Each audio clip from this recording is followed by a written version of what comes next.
Desta volta procederemos a realizar clonacións enlazadas. Convén recordar que nas clonacións enlazadas, o que sería a nosa máquina nodriza, hai que protexela frente a inicios accidentais, xa que un inicio desta máquina, accidentalmente ou non, o que fará será inhabilitar todos os clons que dependan dela. Entón, en settings, un bon xeito de protexela sería desconectar o disco duro, co cal esta máquina, se se intenta iniciar, vai dar un erro de disco. Vamos a probar a realizar un clon, vale? Chamaremoslle Windows, San Clemente Windows 11.01, vale? Que xenere unhas novas Mac. Lembrade que as Macs tamén dan problemas. E vamos a facer un linkado, ou mellor dito, un linked clone, vale?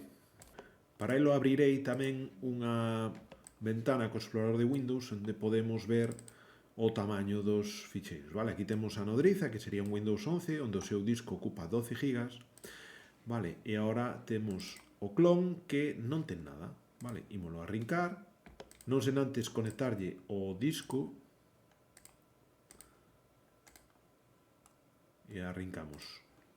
E unha vez inicia a sesión podemos ver o tamaño que ocupou.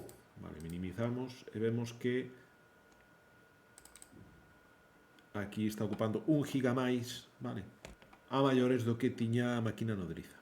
Podemos arrincar outra máquina e ver se os identificadores internos son diferentes. Abrimos unha consola e executamos o seguinte comando. Vemos que nos dá un número e comprobamos na outra máquina a ver se son os mesmos números. Danos este outro e comprobamos. Vemos que é diferente, vale?